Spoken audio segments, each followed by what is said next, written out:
So kailangan ko munang tanggalin yung sidings guys para makita ko anong klaseng speaker ang nakakabit dito. Ayan.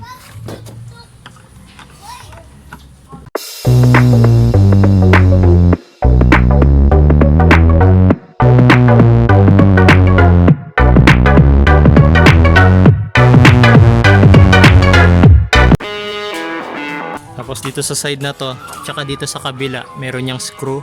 Tanggalin lang natin.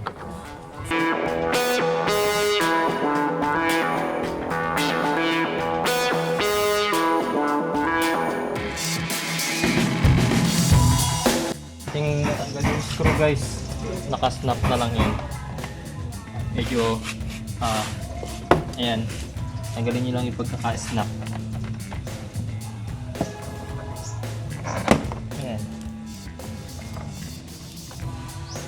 Tapos, iangat nyo na para matanggal.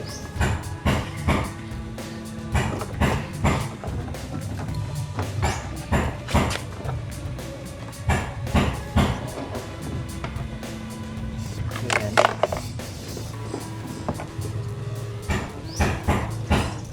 Ito yung wire ng sa ating power window. At ito yung kanyang speaker. Unang-una sira-sira na.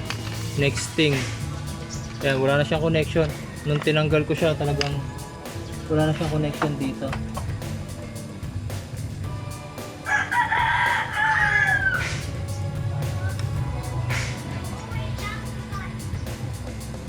Ayan. Yung connector niya nasa speaker. Sira na yung kanyang speaker. Ayan. So ito yung kailangan nating palitan. Ilang watts kaya ang speaker na to?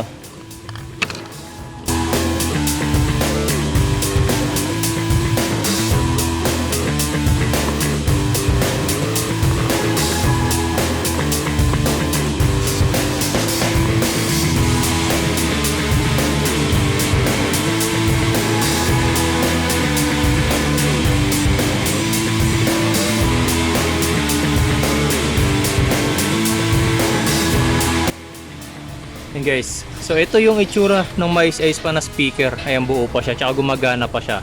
Bali, ang kailangan kasi nating palitan yun nando sa harap sa driver side, tsaka dito sa rear sa may passenger side naman. So dalawang ganito ang kakailanganin natin.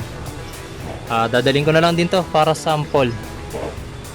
Kailangan nating customize kasi to eh, talaga para maisalpak lang doon sa mismong pinto ng ating mga sasakyan. Ayan guys, so dumating na po yung ating mga pamalit na speakers. Nakabili ako ng surplus. Ayan, so ikakabit na natin siya dito sa ating Honda CRV para lahat ng speaker natin ngayon ay gumagana na.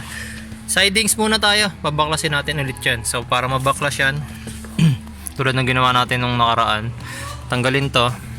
Yung tornilyo dito dalawa, tapos isa dito, isa doon, tapos iangat lang natin yung sidings.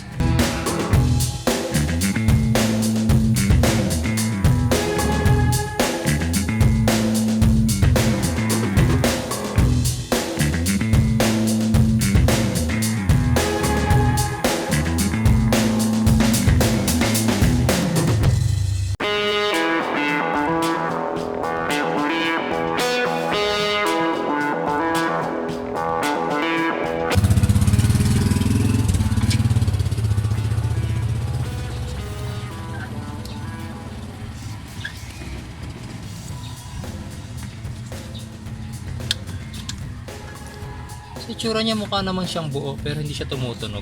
Bakit kaya?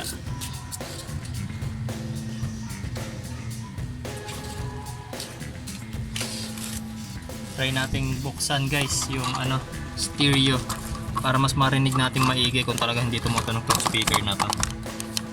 Mukha siyang buo eh. Ayun oh. Maayos pa yung condition ng speaker pero hindi siya tumutunog. Tingnan natin kung bakit.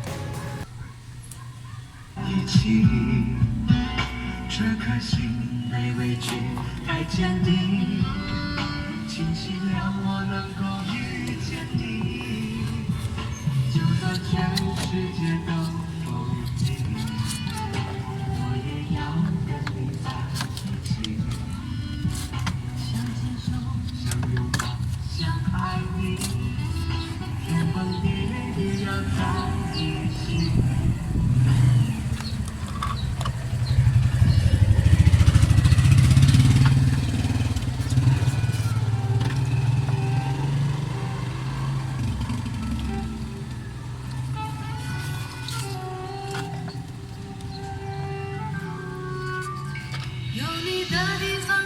Ayan. So mukhang hindi na talaga siya gumagana guys. Kasi nung kinabit ko tong speaker na to, pagpasensyahan nyo na yung tugtog ko kasi hindi ako pwede mag-play ng mga copyrighted songs. Nung pinatugtog ko siya, kinabit ko tong nabili kong speaker, gumagana na siya ngayon. So probably sira na nga to. Mukha lang siyang buo pero hindi na siya gumagana.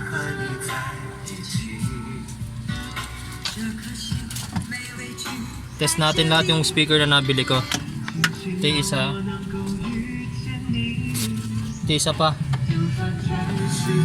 Yan, so gumagana rin. Isa na lang. Ito yung isang nabili ko rin.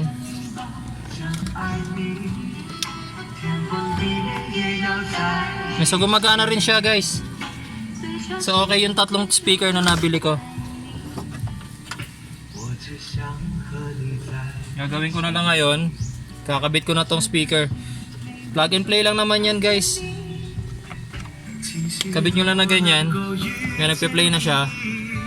Tapos babalik nyo na siya sa pwesto nya.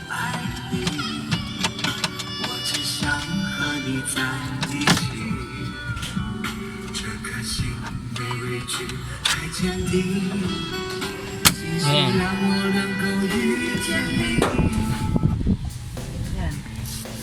Tapos babalik na natin ngayon yung sidings.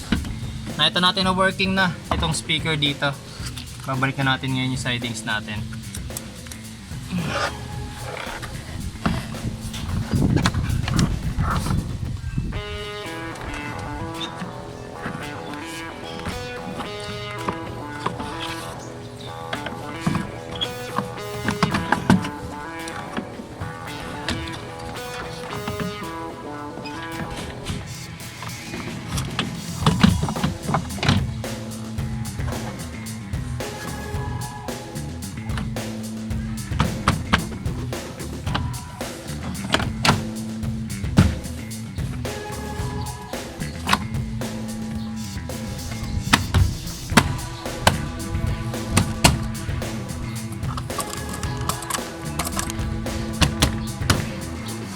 Pag lumapat na, babalik na natin yung mga screw na pinagtatanggal. Babalik na natin yung mga screw na tinanggal natin.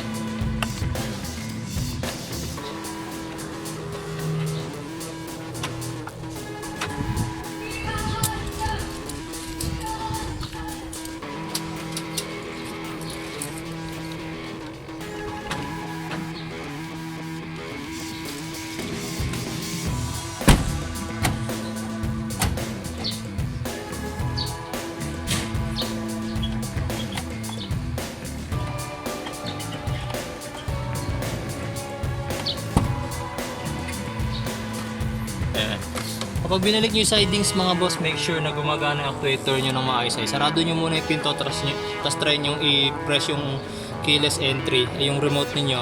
Tingnan nyo kung na-actuate na maayos to kasi minsan sa pagbabalik ng sidings na iipit yung lock. Hindi nyo na mapapagana to, kailangan hindi pa rin siya naiipit. Free moving pa rin siya up and down para.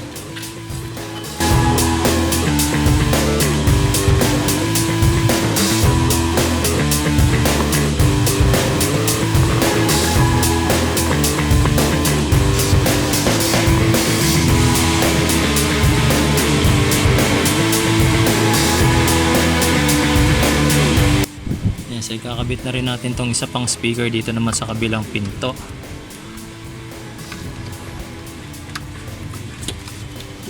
Ayan.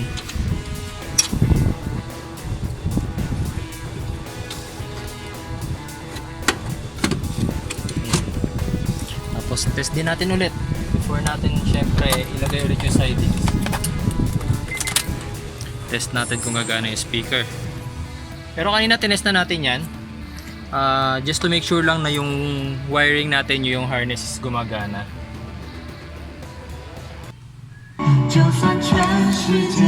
Okay. So working na siya.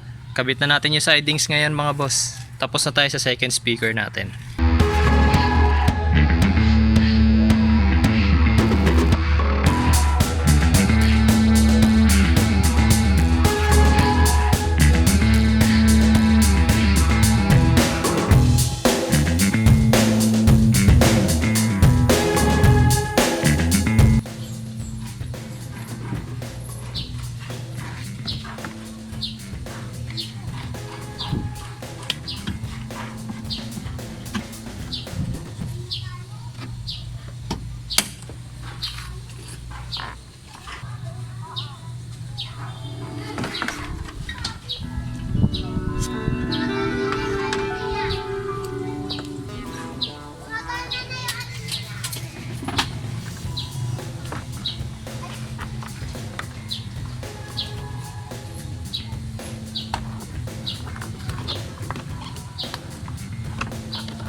ayan mga boss, so nakita ninyo kung paano natin napalitan yung tatlong speakers. Ganun na siya kadali. So yung pinakamatagal na part, syempre yung pagtatanggal ng sidings. Pero once na makita nyo na yung trick sa pagtatanggal at pagkakabit ng sidings mga boss, napakadali lang ng pagpapalit ng speaker. So I hope ngayong araw na to mga boss ay meron kayong natutunan sa video natin ngayon.